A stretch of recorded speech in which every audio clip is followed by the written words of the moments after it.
Hello everyone, welcome back to my channel. My name is Brittany and today we are reviewing Joker 2, or I guess I should say Joker Follie Deux.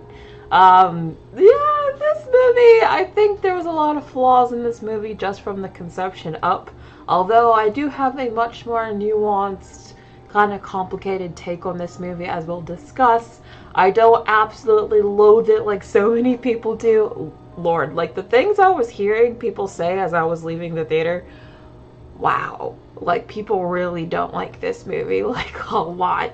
But yeah, we're gonna talk about all the reasons why people don't like it. We're also gonna mention the box office, and we're gonna mention like a lot of the reviews that are going on. Like we're gonna talk about the whole situation, so it's not just gonna be my review. This is like a special edition review just because there's so much mess to go over. But how are you guys doing? I do see Shelly Lee just dropped a super chat. Thank you so much for the super chat, Shelly Lee. Well, that went badly. Big ol' oops on Warner Brothers' part. Yep, this is definitely a big L for them, for sure. This could be potentially the biggest box office, or at least the biggest superhero box office bomb of all time. Like, we're approaching that territory, which is just shocking. But how is everyone doing? Hi Josh, hi Del Pedro, hi Astronomy, hi Ashley, hi Alexander Padilla, hi Vincent, hi Blackstar, hi Shelly, hi Margot, hi Ashley, hi Amanda, hi Wanda, hi Blue Gecko Nerd, hi Natanya. Thank you to each and every one of you who comes to my show each and every day. I deeply appreciate it. You guys are so amazing.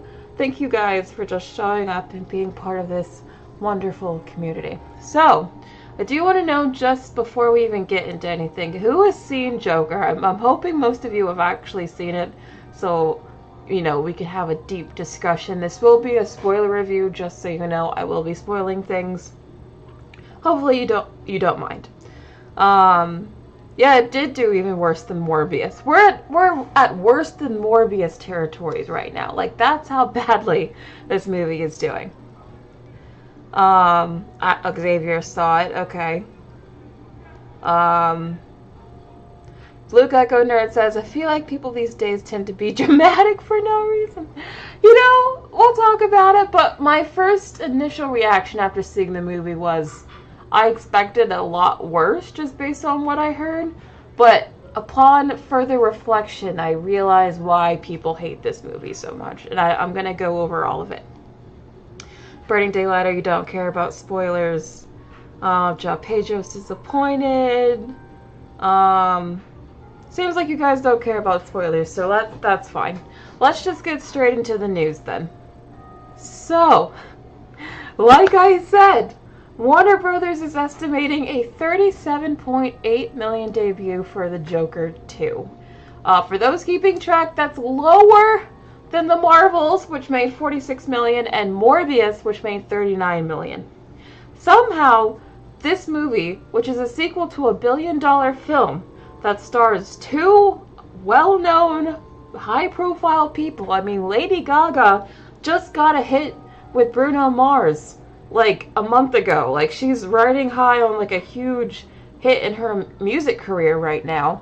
So it's crazy to me that all this success for her in the music space is not translating at all to Joker.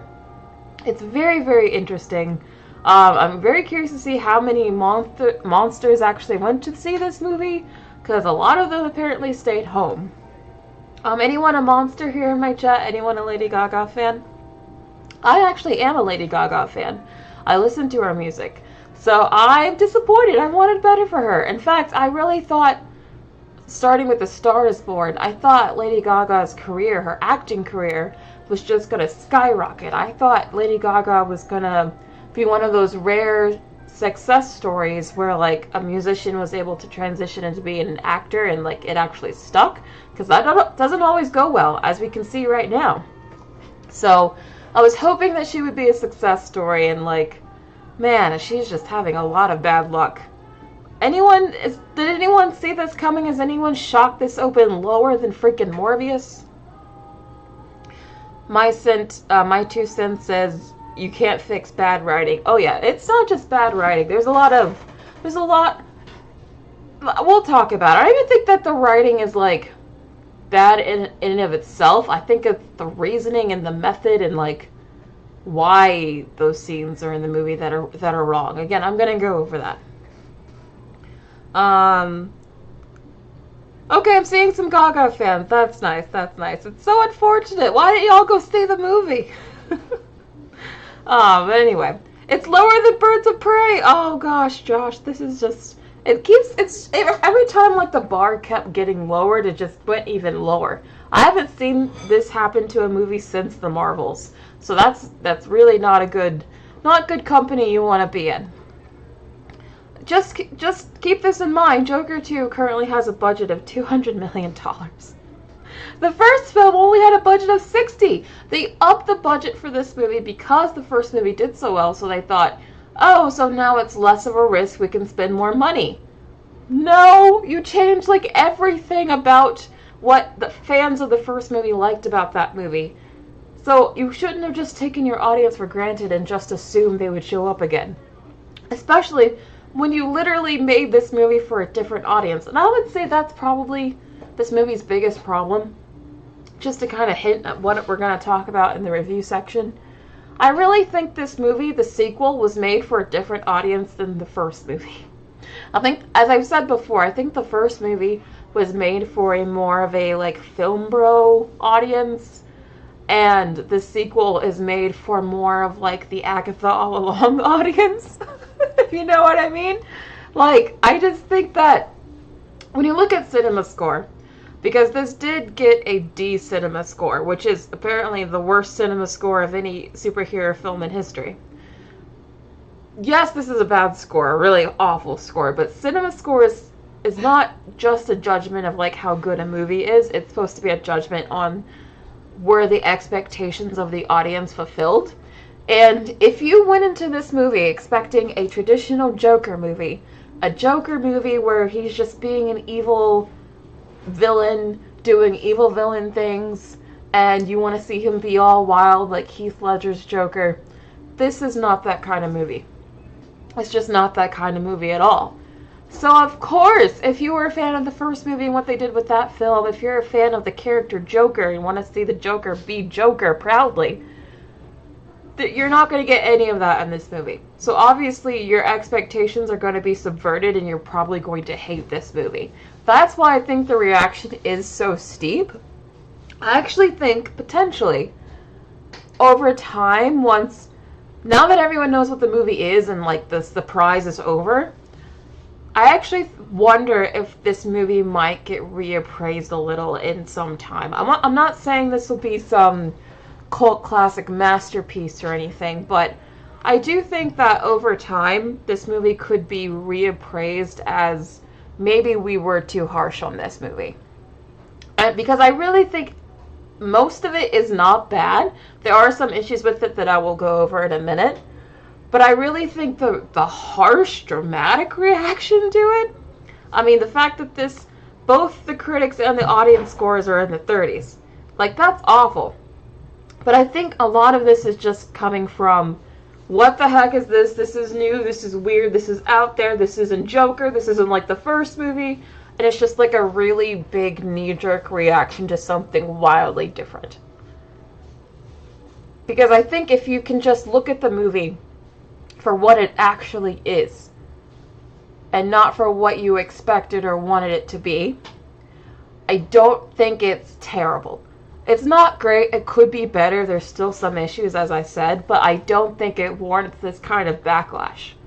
That's why I actually didn't do an out-of-theater reaction, because my first gut feeling when I saw the movie was like, okay, I get it has issues, but is it that bad? And then when I started hearing what other people thought of the film and what people issues actually were, I realized why this movie got such the bad reaction that it did. But to those who have seen the movie, would you agree with that assessment, or you're like, no, this movie's trash, there's no reappraisal coming, this movie is bad, there's no saving it? What do you think? Oh, Burning Daylighter wants the score in the 20s. Okay. So I know some of you really hate this movie, but have you even seen it, Burning Daylight? Or to be fair, have you seen this movie? Oh, that's a good question, Legendary 007. What are some examples of such reappraised movies? A lot of Kubrick movies were reappraised years later. Fight Club was reappraised years later. American Psycho, which I can't believe people thought was bad when it was first released. I didn't even realize that until recently. I thought that was always like a critical darling. But no, people hated American Psycho for some reason when it was released. I'm not saying it's going to be held to like that high bar, because there are some issues with it. But I do think it'll be looked at better in time. But that's just my prediction. Anyone disagree? Or maybe you agree? Burning Daylight, you haven't even seen the movie and you're just like, it should be lower. This is what I'm talking about. I do feel like there's a bit of a bandwagon going on right now. Is it because you guys don't like Gaga or you don't like Joker? What? If you haven't seen the movie but you're happy it's failing, why? Legendary says, so it's not horrible, just mediocre. I think it's a little better than mediocre even, just because they went for something so balls to the walls crazy. I don't think it can just be mediocre. The boy says you would add Labyrinth. Yeah. Double Toasted says, I saw yesterday and I thought it was okay, but the first thing I think is a masterpiece. You think it's a masterpiece, Double Toasted? Is that what you're saying? They did waste Lady Gaga's talent. We'll go over that. In fact, I should probably just get into the review now, but I wanted to just go over like how badly this movie is doing so we have some context for the review here. Oh, Shelly, you guys are so funny. I was not pleased. There was not much Follie or Deux. I wanted more scenes between Quinn and Arthur. Yeah, I agree with that, but you're funny. There was not much Follie or Deux. You guys are good. Anyway, let's move on. So, yes. Okay, before I get into, like, I guess, my thoughts on the film, let's go over first why I think people hate it so much, and also why I think Todd Phillips made the choices that he did to dramatically alter the story and world for the sequel. So, the first movie spawned all sorts of inspiration and protests, and if you guys remember when the first movie came out, the media was so concerned that this movie would inspire some sort of like hate mob or real life violence or real life vigilantism or something like that. Like the picture that the media was painting of the audience for Joker, the first movie, was very, very bleak. And I feel like Todd Phillips, the director for both these movies, did not like the fact that he had a like so-called uncool audience, and that his audience was a bunch of like, or perceived to be a bunch of uncool, outcasty nerd types. I really feel like he didn't like how the audience that he got for the first movie, and he didn't like that audience idolized Joker. That's where I feel like a lot of these changes come from. And I'll explain why I think that in a minute. Because this movie is not really about the Joker, like the first movie was. This movie is really more about Arthur Fleck. This movie is about what would make a man don clown makeup and pretend to be a clown while he's killing people. Where does that come from? What drives a person to get to that point? And it really is, instead of it being more like a traditional comic book movie starring a traditional comic book villain doing traditional comic book villain things. Instead of this movie being about that, like, this is very much not the Heath Ledger's kind of Joker where he's just, like, very manic and just wants to watch the world burn. Like, this is not that kind of Joker. This Joker is just a really sad man. He's a very... I mean, Todd Phillips wants you to know that you should not idolize Joker. You should see him as a very sad, lame, pathetic man. And they do this by just, like, piling on the torture to poor Arthur to the point where, like, you feel bad for the guy. Like, the whole movie, I gotta be honest, I just felt really, really bad for Arthur because I didn't feel like a lot of what he was going through was okay. Like, I know he killed some people and that's very wrong. But, for example, in this scene really broke my heart because he's being treated cruelly by the guards there at Arkham. And in this shot, he's tied up to a pole and he's forced to stand outside in the rain by himself. And he's just, like, doing his laugh thing, you know, where he's, like, in such pain he just starts to laugh. And, like, they hold this shot for such an uncomfortable amount of time. And I was like, this is, like, torture. It's like we paid to watch Todd Phillips torture Arthur Fleck. I mean, that's kind of how it felt at times. Like, poor guy. Like, Todd Phillips really wants you to not think of Joker as cool at all. In fact, he wants, in his mind, he thinks the loser audience that showed up to his first movie, I think he looks, like, down on them. I think he really does. And of course, if you were a fan of the first movie, that's going to piss you off. So ergo, the audience scores. But I just felt really bad for Arthur. Not even for Joker, because he's not even Joker for most of the movie. That's why I would say this is barely a Joker movie, because he only puts on the makeup like a couple of times. And one of those times is one of the saddest scenes I've seen in a long time. If you guys probably know the scene I'm talking about. It's when him and Lady Gaga, oh my god, when him and Lady Gaga, Gaga tells him to put on the makeup in order for her to have sex with him, or for her. And it's like, that's so sad. Gaga, this whole character, Harley Quinn, who's not even really Harley Quinn. I mean, she's just basically mostly Gaga for most of the movie. Sorry if I sound really stuffy. But like, just really, really sad stuff. Again, it's like the movie couldn't stop trying to make him seem like just a really sad loser. And I just felt so bad for him.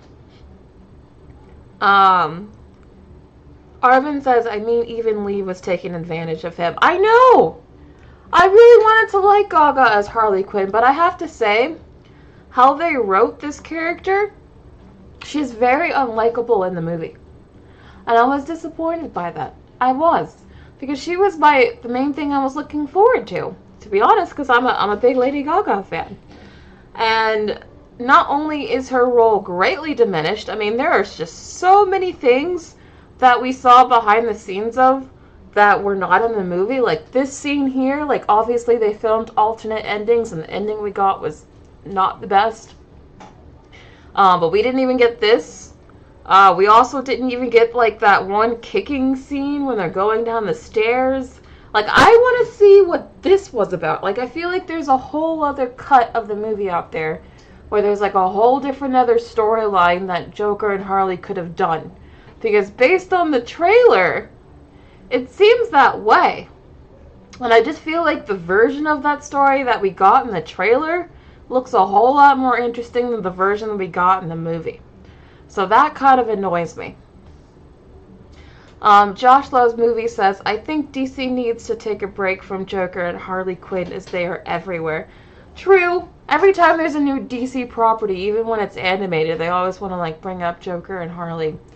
There are a lot of other characters they could focus on at DC, but the problem is, can you get casual audiences actually interested? I mean, if they're not even willing to see a Joker movie, if they didn't even want to see, like, Michael Keaton's Batman make a return in The Flash, like, even the Batman, I mean, the Batman is seen as a success, but it did kind of okay for a Batman movie. So, I feel like, yeah, they should focus on other characters for DC, but will audiences actually go see them? Because we're not even seeing, like, the A characters right now. I think DC in general, not just those two characters, I think DC needs a longer break than what they're currently going through. Because in a year, we have Superman coming out. That's not enough of a break to I guess, air out this stink from Joker 2. I feel like Joker could even affect Superman next year. So, I like I've said before, I think James Gunn really has, well, he has a mountain to climb, that's for sure. Or a mountain to build, I guess that's what they said. Yeah, Red Banana Green, all of the trailers were super Gaga-centric. Which makes me so disappointed that, like, she's kind of not even in this movie that much. Gaga plays the role, in my opinion, of the audience. Because, as I said, this movie is more about, like, what would make Arthur want to become the Joker. Like, it's more of, like, a psychological case study than, like, a real supervillain movie. I think I think Gaga plays the role of the audience, where her character constantly eggs him on to become the Joker. She's like, no, you're really the Joker. Let's play in this delusion. I want you to perform for me. I don't want you to be Arthur. I want you to be the Joker. Which, as you can see from the audience reaction and how negative it is, I think the audience feels very much the same way that Lee did. And where the audience is like, no, I want you to be the Joker. You're not this boring Arthur guy. You're the Joker. And so I really think she kind of almost represents that viewpoint of, like, maybe in a way Todd Phillips knew that this movie could potentially anger some people, because I do think that some of this has to be intentional.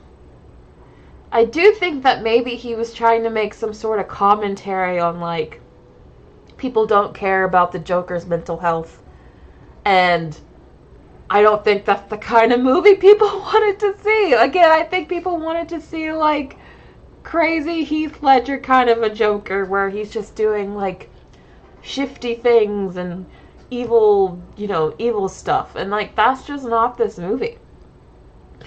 Jal Pedro says, from what I'm getting, it seems that this movie wasn't that good because they were too afraid to try. Oh, no, they try. Lord, do they try.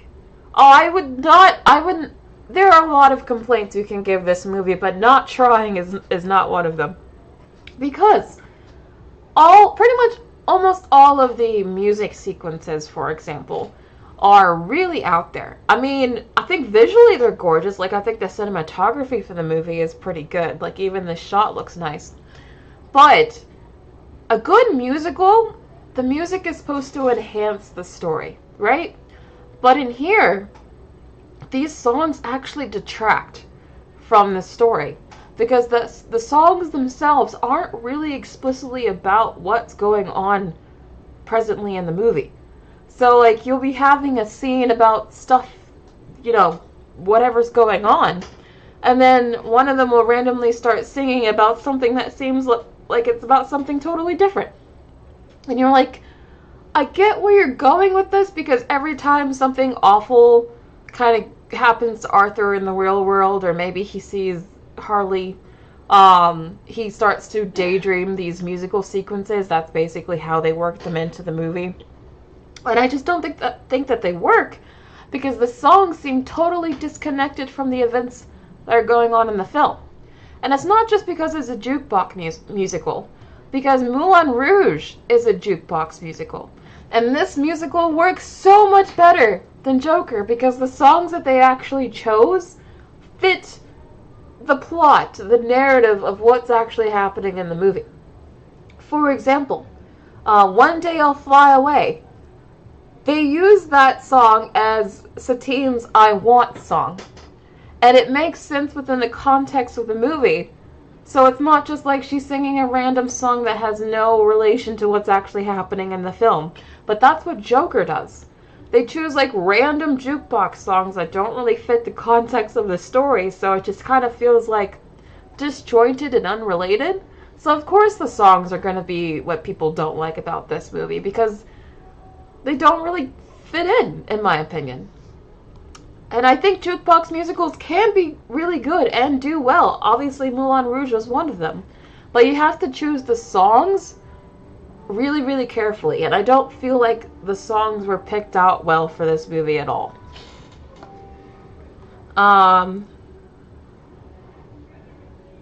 Ashley Banks says, it's not jukebox musical, Brittany, just a musical. Well, a lot of the songs that they do in Joker 2 are already, like, made. I think they do have, like, some original songs, but most of them are not. That's why I'm calling it a jukebox musical. It's definitely more jukebox than a regular musical. Xavier says, the music just took away from the story. It was so bad when they just break into song in a serious moment. And that's not how musicals are supposed to go. You guys know that I love me a good musical, right? You guys know I do. One of the reasons I love musicals is because they're supposed to build on the dialogue and like really, hit you there emotionally. And I felt like, again, the music scenes were just so disconnected from what cued them in. They just seemed out of place and like filler. And that's not how music should feel like in a musical. It should not feel like filler, but it did in this movie. Burning Daylighter says, I heard all the songs were covers, so yes, jukebox. Yeah, it's definitely jukebox. There might be one original song, but from what I remember, they're pretty sure they're all covers. The Blue Gecko Nerd says, because everything nowadays has to be kid-friendly, which I don't mind, but we need a little darker in our lives. Wait, are you saying that you think this movie is too kid-friendly? Because I disagree. I don't think this movie is kid-friendly. When, spoiler, they rape the Joker. The Joker literally gets raped in this movie. And that's what makes him decide he doesn't want to be the Joker anymore. This is what I mean when I say, like, they just are cruel to him. To the point where you can't help but feel bad for him and, like, okay, yeah, he has a lawyer in this movie that tries to make the defense that he's just too mentally unwell, that he should be treated more as like a mentally ill patient than a violent criminal. And I feel like throughout the course of the movie, she kind of was proven right. Because I do feel like he was just a really mentally ill person with a history of abuse. And currently still gets abused. And he just had a week, really, where he was finally pushed too far. And not saying anything that he did was right, but I think this movie makes it understandable. So again, if he wants you to hate the Joker, and I do feel like he wants you to not idolize him, I still feel like they made him, like, really sympathetic, or at least he was sympathetic to me. Ashley Banks says, so why would Harley want that after the fact? I'm sorry for laughing. Well, Harley does leave him at the very end. Literally at the very, very end. Harley just ups and leaves him because at this point in the story, Arthur has decided he doesn't want to be the Joker, and the Joker was never real. So Lee is all disappointed because she was like, all we had was the delusion and my fake baby. So she just like, you know what, I'm gonna peace out of town and we're over, basically. And it's just so cruel because the whole movie this dude is being led to believe that she really cares about him, and again, there's like no one around to help him out, and it's just, I felt so bad. I felt really, really bad. JCB says, what happened when musicals used to be fun and entertaining? It looks like it became a bad habit now because of people on the internet. Not all musicals are fun. Les Mis is one of my personal favorite musicals, and I would not describe Les Mis as fun. Musicals can be very dramatic and dark. It's not about the tone at all. Josh Loves Movies says, Lee only cared about Joker, not Arthur Fleck. Exactly! But that's why I kind of feel like Lee represents the audience, because look at the reaction. Clearly people don't actually care about Arthur. They just want the Joker, like Lee did. Haito Fate says, this movie tried to hide that it was a musical. We all know why. I'm sorry, but if you didn't know this movie was a musical before you walked into the theater, that is your fault. I do think at a certain point the word got out there. I think you were under a rock if you went into that theater and didn't know it was a musical. Yadar says, they should have just cut the whole musical thing and leave it as a psychological courtroom thriller. You know what? I do think the courtroom stuff was some of the best parts of this movie. Like, I do think that if this was just like a more of a psychological courtroom thriller as you described it, and this movie is in part that, it's also a musical and also a comic book movie, so there's a lot going on. But I do think the courtroom scenes were really interesting. Especially when the one courtroom day where he decides to be the Joker and be his own lawyer. I thought that was good stuff. Really enjoyed that. Although I felt bad for Mr. Puddles. God, that was really great acting from that actor. Because I felt, again, another character that I just felt really bad for. But yeah, there are some good moments in this movie, so I'm glad you brought that up. Like, I think the courtroom stuff is great. I think the cinematography is pretty good. I think the movie is actually pretty beautiful. And I actually do appreciate some of the more, like, slower burn psychological stuff about, like, how Arthur's really feeling. Like, I appreciated that. I thought that was interesting. But I can appreciate, you know, sort of more of a psychological, slow burn character study and not, you know, not be mad that it's not my supervillain movie that I think most people wanted. I really think this is just about expectations, and this movie just did not deliver what I think most people expect from a Joker movie. And I think that's why the reaction is so bad. And it does have some issues, but I still don't think it matches how the quality of the movie, in my opinion. David says, is it still worth it? Well, overall, I'm going to give this movie a 6.5 out of 10. I think that there are some good in it. I do like some of the courtroom scenes. I like some of the background we learned about Arthur. I thought it really added to Arthur's character. Maybe not Joker, but I ended this movie liking Arthur a lot more. Maybe not Joker, but I liked Arthur the person. And it made me really hate Lee, which is crazy, because, like, why'd you have to make Lady Gaga basically the villain here? And I felt really bad for him the whole time, because you could just tell she was playing him, and he was just eating it up. He even gets told by his lawyer that she's playing him, and he just goes back to her and, like, believes all her lies again, and it's like, what are you doing? But I don't think it's terrible. I think there's enough that works in it that, for me, I think it's still decent. But I can understand why so many people hate it, and it's certainly not a perfect movie. So that's why I'm giving it a 6.5 out of 10. But what do you guys think? What score would you give it? Do you think this is too high? This is too low? What are your thoughts? Oh, a Cowboy fan who gave it a 9.10. Nice. Ashley says, Brittany, can you please explain why Hollywood is going towards a musical trend? Well, it's not really a trend. There's only, like, maybe 1 or 2 musicals that come out a year. Maybe it just seems like there's a lot recently, but to me, there's not really been a lot. Trust me, especially after this year, unless Wicked does super well, I actually think we'll see a lot less musicals after this year, unfortunately. Lito gives it a 5 out of 5, but Vincent gives it a 5 out of 10. Lito, yeah, 5 out of 10. Double says better than Madam Web. Oh, definitely agree. There are people out there who think this is worse than Madam Web, and I'm like, how? Did we see the same movie? It's not perfect, but Madam Web? Nah. Xavier gives it a 4 out of 10. Okay. Tywar gives it a 6 out of 10. Burning Daylighter, you're just being a hater.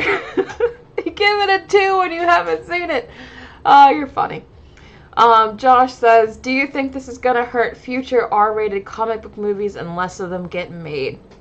No, because Deadpool is R-rated and that did super well. I don't think this will hurt R-rated comic book movies, but I do think this and the Marvels will hurt any sort of musical comic book movie being made. I don't think we'll ever see that combination again in a long time, unless it's like Agatha or something. Jessica, you like Madam Web? That's okay. We can all like different things. Del Pedro says, it must be the people who just watch Madam Web for the funsies. I don't know. I will say maybe I had more fun with Madam Web, but I don't think it's a better movie. I had more fun with Madam Web just because it was like so bad it was funny. Margot, I do agree. I think I liked Margot better as Harley, but I don't even think that's Lady Gaga's fault, because she wasn't really given much Harley to work with. She was mostly Lee for most of the movie. She barely got to be Harley Quinn. We don't really know what Lady Gaga's Harley Quinn would have been like. Hey, we don't even know if she's dead at the end of the movie. So, yeah, I don't think that's Lady Gaga's fault at all.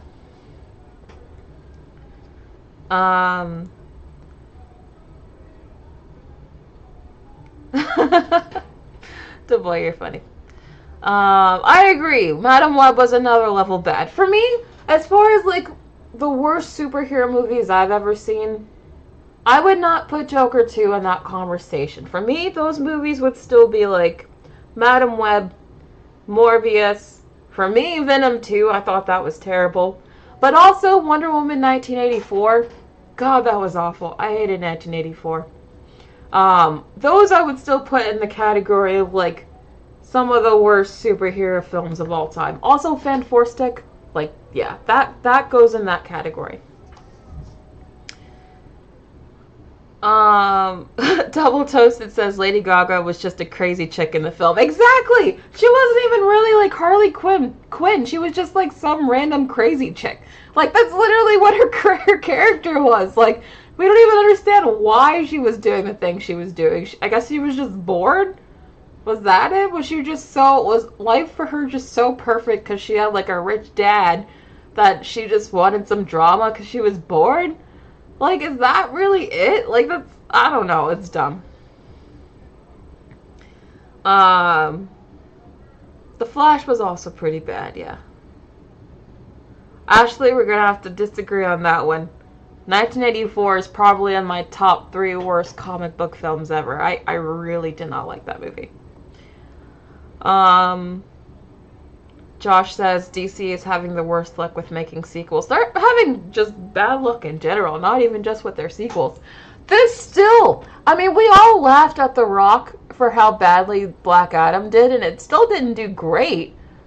But have you guys realized that there hasn't been a single, not one, there hasn't been not one DC movie that has come out since The Rock's Black Adam that did better than Black Adam.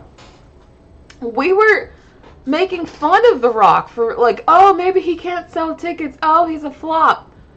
But come to behold, literally we've had several like big DC movies come out since The Rock.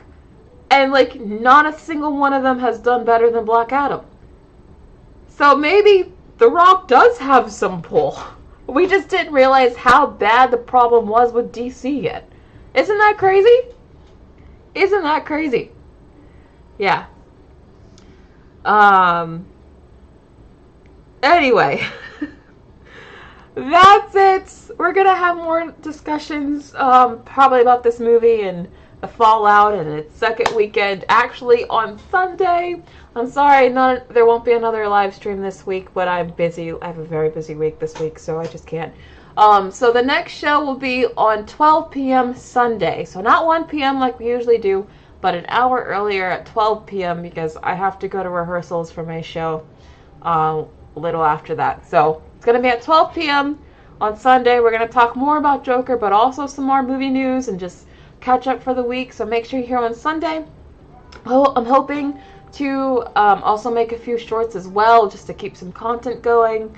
But yeah, I hope to see you guys on Sunday. Thank you all for coming to my show today, and I'll see you then.